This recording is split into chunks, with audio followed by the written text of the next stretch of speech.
E aí galera, beleza? Meu nome é Vinícius Cano, eu sou o pai dos FIIs e eu criei este canal para te ajudar a investir em fundos imobiliários. Hoje eu vou trazer um vídeo diferente aqui para vocês. Geralmente eu trago um vídeo analisando algum fundo imobiliário ou eu trago um vídeo explicando algum conceito ali dos fundos imobiliários. Hoje eu vou trazer um vídeo da minha seleção de fundos imobiliários, ou seja, entrando no clima da Copa, eu vou trazer os 11 fundos imobiliários que eu vejo que são os melhores players ali do mercado.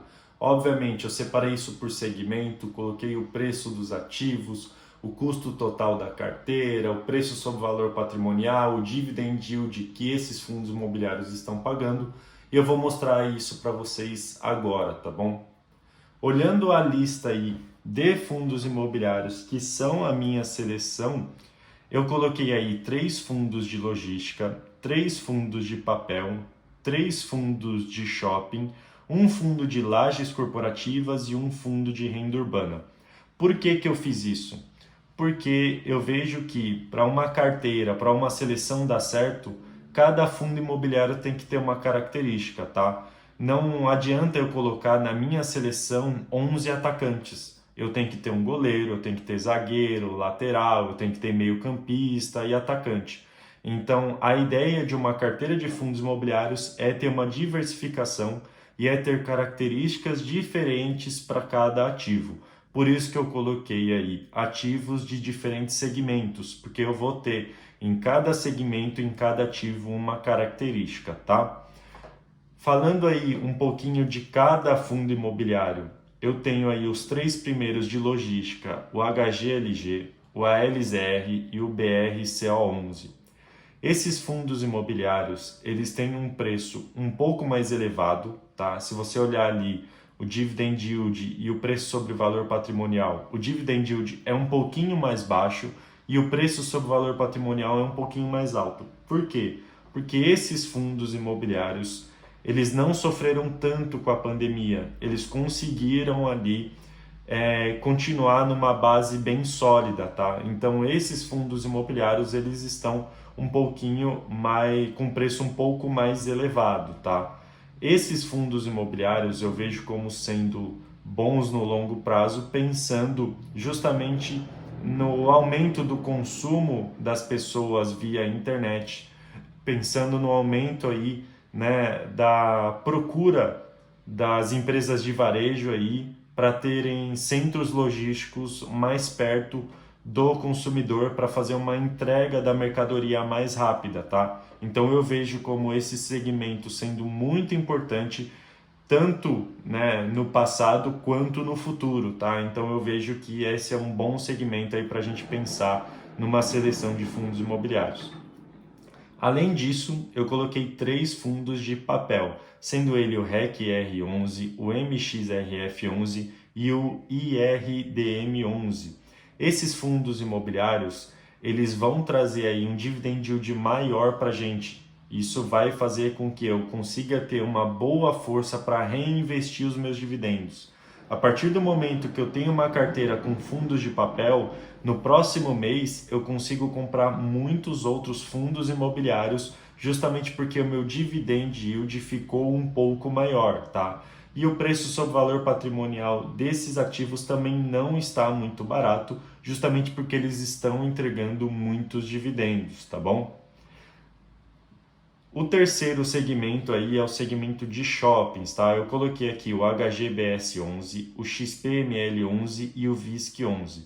Para mim, esses são fundos imobiliários bastante diversificados, eles têm muitos shoppings em portfólio e os shoppings, por mais que eles sofreram aí na pandemia, eles estão com uma recuperação muito boa. Inclusive, o patamar de vendas dos shoppings superou o ano aí de 2019, tá? Então está crescendo aí, estão crescendo as vendas dos shoppings. Eu não comparei aí as vendas de 2022 com 2020 e 2021 porque era um ano de pandemia, mas em relação a 2019 os shoppings estão vendendo mais. E por que é interessante a gente pensar aí nos fundos de shopping pensando no longo prazo? O Brasil, ele está aí diminuindo o desemprego, né? Então a gente essa semana aí recebeu a notícia que o desemprego caiu para 9,1%. A inflação nos últimos 2 meses também abaixou bastante, tá? A gente teve uma deflação aí. E a gente tem nos shoppings hoje uma diversificação entre lojas. Antigamente, há 10 anos atrás, você ia no shopping somente para fazer compras ali, comprar roupa, enfim. Hoje em dia, os shoppings eles são muito mais completos. Hoje em dia, no shopping, você tem clínica de estética, você tem barbeiro, né, cabeleireiro, você tem entretenimento, né? Então, cinema, boliche, você consegue ali ter outros serviços ofertados para você no shopping, além, óbvio, de uma praça de alimentação, né? Desses shoppings eles serem hoje um centro de entretenimento, centro para você se alimentar, enfim, o shopping hoje ele não é só para venda de objetos ali para o seu vestuário, tá? Então eu vejo como esse sendo um segmento muito promissor aí para o futuro. A gente tem aqui também o HGRE, que é um fundo de laje corporativa.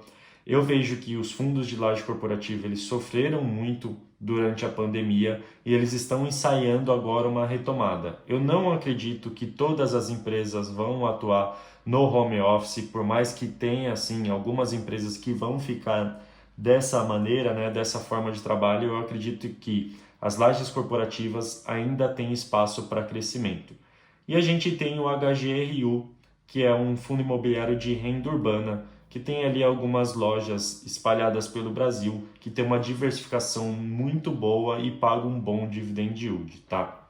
O importante aqui, né, você pode olhar esses fundos imobiliários no detalhe, né? Aliás, você deve olhar, é bom estudar, caso você vá investir em algum deles. Mas o interessante é que a gente tem aqui 11 fundos imobiliários de 5 segmentos diferentes. A gente teria aí uma diversificação muito grande por região, diversificação por ativo, diversificação não somente de segmento ali, mas também diversificação de contrato, de indexador dos contratos. Então eu vejo como sendo uma seleção aí muito promissora, tá? O preço desses 11 ativos, se eu pegar uma cota de cada fundo imobiliário, daria aí em média R$ 1.298. Obviamente que quando você estiver assistindo esse vídeo, pode ter subido um pouquinho ou descido um pouquinho, é natural. Os fundos imobiliários eles fazem parte da renda variável. Então a gente tem aí um custo de aquisição desses fundos imobiliários de mais ou menos R$ 1.300 em sua totalidade. Só que a gente receberia mais de 9% de dividendos ao ano se eu comprasse esses fundos imobiliários. E teoricamente eu teria aí um preço sobre valor patrimonial justo. Então eu não estaria pagando tão caro para ter essa carteira de fundos imobiliários, mesmo esses ativos tendo uma qualidade muito superior a várias carteiras que eu já vi por aí, tanto de inscritos quanto de outros youtubers que falaram aí a sua seleção. Eu sou uma pessoa um pouco mais conservadora, né? Quando eu invisto em fundos imobiliários, eu deixo para ser um pouco mais ousado ali nas ações, e eu vejo que esses fundos imobiliários, para quem está começando a investir, eles são muito bons porque provavelmente eles vão me trazer um bom retorno no longo prazo, já que eles têm uma qualidade muito grande, têm uma diversificação muito grande e isso diminui o meu risco, tá bom? Então, essa é a ideia desse vídeo, desculpa. A ideia é passar aqui os fundos imobiliários que têm uma qualidade muito boa e vão trazer uma diversificação e segurança para a sua carteira. A ideia foi fazer com que você entendesse a minha lógica para montar essa carteira de fundos imobiliários e também você pegar as dicas aí que geralmente eu passo aqui uma informação ou outra de um fundo imobiliário. Peço que você se inscreva aqui no canal para você não perder essas dicas e se você tiver alguma dúvida, deixa aqui embaixo nos comentários. Esse foi o vídeo de hoje, muito obrigado e até a próxima.